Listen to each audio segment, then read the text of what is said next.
Hey everyone, it's Ben Hardy here, and in today's video, we're going to be going over some really big updates for the used car market. Before we get into this video though, as always, if you're going to save time and money the next time you purchase a car, link to my car buying guide in the description down below. And then some of the information provided in today's video comes from Cox Automotive. Let's get into it.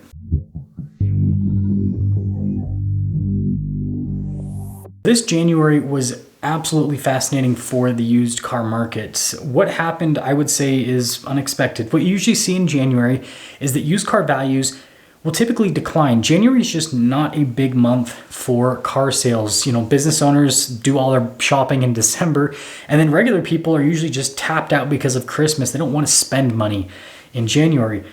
But this January, we've seen pretty robust used car sales, and on top of that, values were just flat. They did decline a little bit in the beginning of the month, and then they just kind of coasted throughout the rest of the month, and so, yeah, nothing major when it comes to value changes. Now, despite that, used car values are still down by 9.2% year over year, and we'll kind of dive a little bit more into that in just a bit. But yeah, flat month over month, which is very, very interesting. Now, the next part of this is going to be what's happening at auction. So cars are selling at 99.6% of MMR value, so just slightly below what they're supposed to be valued at, which means that there is a little bit of softness at auction. But again, I think a big part of this is there's a lot of clunkers that are being sent to auction and are bringing down values. The sales conversion rate is 56%, which is right around where it should be for January. And so again, before we dive into these car values year over year, what we're seeing right now is that car values on the wholesale market are flat. So that means that retail values are probably going to remain flat into the future. Now, if you've been paying attention, you've probably noticed that retail values actually kind of have come down a little bit. That's what happened in January. Even though the wholesale values were flat, the retail values slightly declined. Well, next month, we're not going to see that, right? The retail values are probably going to remain flat, probably, right?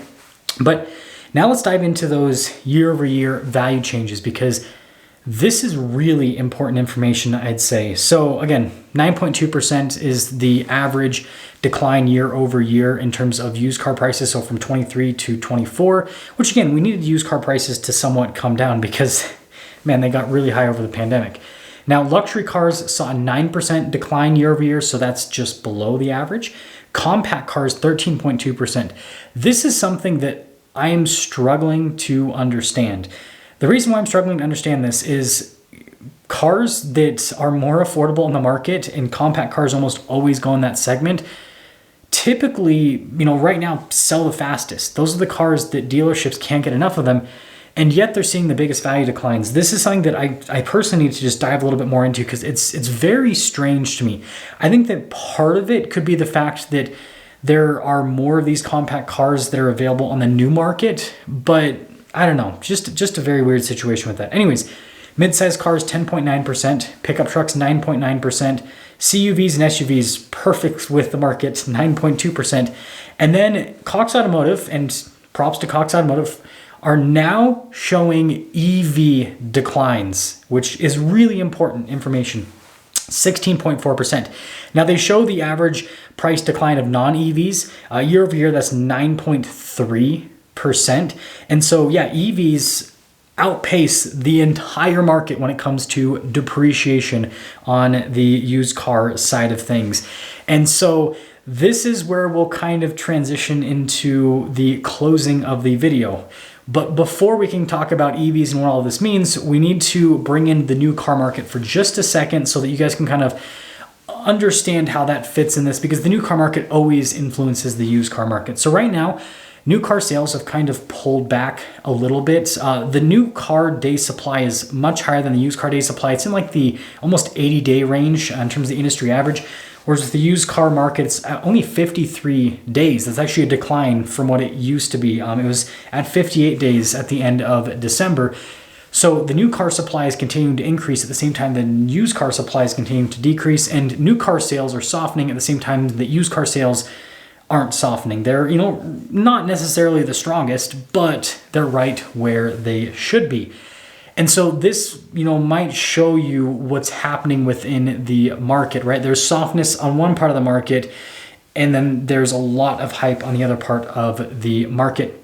And so now let's dive into what this means for the overall car market, and more specifically, the used car market moving forward. So first off, if prices stay where they are at, that is going to put new car automakers in an interesting, area, because if used cars are at a certain price, then automakers don't have a reason to bring down the prices on their new cars. If you don't know, automakers do look at the used car market, and that's actually how they sometimes determine, how they're going to price certain cars, because, they obviously, are selling different product than what you're seeing in the used car market, because a new car is different than a used car. But, for example, with Ford, they, saw that Broncos were going for $5,000, $10,000, $15,000 over MSRP. So they increased the MSRP prices by about $10,000 on most Broncos, $15,000 on certain packages to accommodate for what they were seeing on the used car market. So you can see that pretty easily. It happens in the opposite direction. If an automaker sees that their car is, the car that they're selling is depreciating a massive amount and there's not a lot of demand for that car in the new market, then they go, okay, obviously there's not a lot of demand for this product, so we're going to have to bring the prices down. So it goes both ways, frankly. And so putting this together, what I foresee happening with everything that is happening in the new car market and the used car market, I think that we're going to see strong used car prices throughout the year because the inventory is just not all that readily available. Again, all those cars that we usually get traded in, with leases and with rentals, aren't getting traded in right now because they didn't exist over the course of the pandemic. So there's just less supply. And with less supply, that means prices are going to be higher. And then another part that I think is really affecting the used car market is the fact that new cars are not going down in price. If you look at the average price of a new car, you have the big skyrocket over the course of the pandemic, and now things have flatlined. Like, prices aren't going up, and they aren't really, they are going up slightly, and they definitely aren't going down. And so with these new cars continuing to get more and more expensive, this is going to push more people into the used car market. And it's creating an interesting market dynamic, to say the least, because you have used cars that are selling for their original MSRP price, and you'd think that nobody would want to do that. Why would you pay original MSRP for a car that's maybe, 3-4 years old?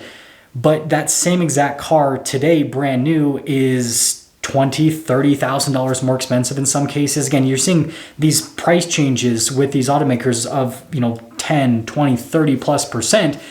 And so then it makes sense as to why people are paying original MSRP for these cars, because even though they're paying original MSRP, they're paying significantly less than if they got that same exact car brand new.